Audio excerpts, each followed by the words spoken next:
This is Josh Warrington from JTH Boxing. I'm in here, Sheffield, Frank Smith. How are we? I'm good, mate. I wish it was a bit sunnier and warmer, but good to be here.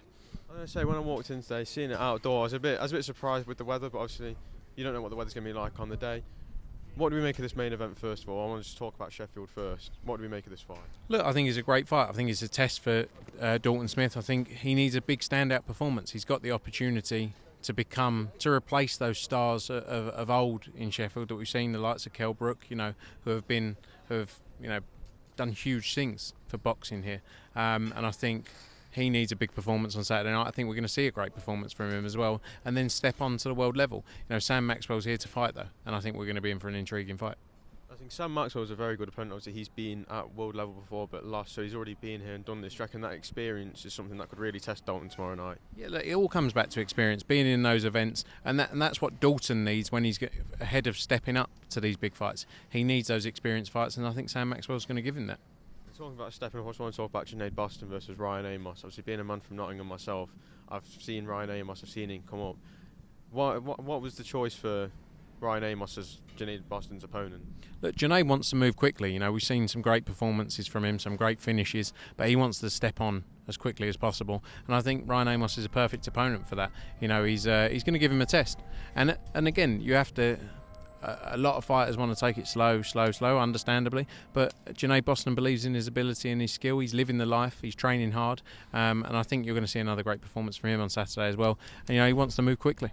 Obviously a very tense face-off between them. If the fight's just as tense as that, I reckon we could be in for a really good one. Obviously you've got Pat McCormack and Hopi Price, both in very good step-ups. It's just a very good card in terms of prospects stepping up. What was the reason just to put loads of prospects on this one? I think it was we wanted to get these various fighters out on the card, some brilliant talent, as you say. Pat McCormack, he's stepping up into a 10-round fight in just his 5th fight. This will be, and again, first title fight for him. Hopi Price needs a strong performance against Beach, and you've got Beatrice Ferreira as well. He's a brilliant talent. Luis Silvestre as well on the card.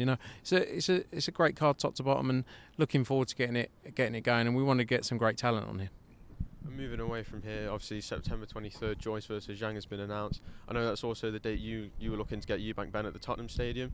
Do you reckon that'll be a problem, or do you reckon you still go ahead on September 23rd? Look, it's difficult with stadiums to get dates. I think that would still be our focus for September 23rd. But look, there's still work to be done on it. It's not signed. But yeah, that would still be our focus for September 23.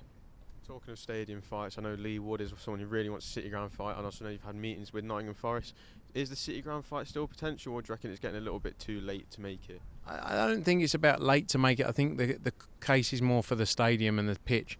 Obviously, a Premier League football team and groundsmen at those teams care very much about the grass. They're replacing the grass for the first time in 30 odd years, I think. And I think being open, it's going to be unlikely. The club are very up for helping Leigh and getting behind Leigh and backing him, but I think it's going to be unlikely this time around. But it doesn't mean in the future there's not going to be potential. See, another problem with that as well is it was getting a bit windy. Kolmatov, obviously this is mandatory, and apparently Kolmatov's not very willing to step aside. Is that going to be his next fight then? Would it be Wood versus Kolmatov possibly at the Motorpoint Arena back in Nottingham, or are we going to look for a different opponent? No, look, Kolmatov, as you say, is the mandatory challenger for Leigh Wood.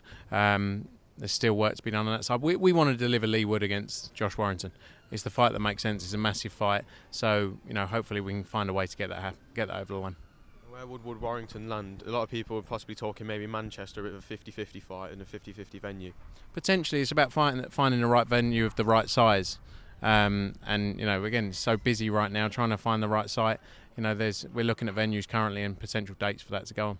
I just wanted to talk about the schedule. Last time I spoke about DAZN's unrivaled schedule. Obviously, you did massive weeks back to back to back. What's the schedule looking like for the second half of the year? What kind of fights are we looking to put on? Yeah, look, really strong. That's why we're taking a bit longer. We want to announce a full schedule, and we're working through all the way to December. You've seen some of the fights we've announced that they've been signed, the likes of Jessica McCaskill, Sandy Ryan, the likes of Sonny Edwards against Bam Rodriguez, and there's plenty more of that to come. But it's taken a little bit longer than we would have hoped, but I think very soon we'll be able to get that full schedule out with some tremendous fights, both in the UK and the US. Would both of those unifications, McCaskill versus Sandy Ryan and Sonny Edwards versus Bam Rodriguez, would those both take place stateside? Yeah, they're going to take place in the US, but we've got some massive fights lined up for the UK, which we announce soon. And know one of the fighters, obviously Anthony Joshua on August 12th. I know there was times also running very, very slim to announce Dillian Whyte 6 weeks on Saturday. Do you reckon that could get done just maybe by the end of the week? Look, we're getting to the point we're 6 weeks away. So whatever happens, you know, whatever I say to you now in 4 hours may change. So it's kind of very soon we'll have news and you'll see it and we'll be able to talk about the real stuff that is 100% done. Will Anthony Joshua still fight on August 12th if it's not Dillian Whyte? Yep, that's the plan for him to get back out. He's been in training camp in Dallas for 4 or 5 weeks now. That's the focus for him. He's set upon that date, and then the Deontay Wilder fight at the end of the year. I know you also want to put on a card on July 29th with Fabio Wardley possibly headlining. Is that card still looking likely, or will you probably mix that card with the August 12th card? Probably looking to mix it up with the August 12th card, but again, it all falls into that overall discussion of over the next 24 hours or so. So will the show go ahead on July 29th, or? No, not on July 29th. And finally from me, actually my mind's gone blank, I think we can just leave it there, Frank. My mind goes blank all the time. Frank, pleasure to talk to you as always. Appreciate it. Thank you. Cheers.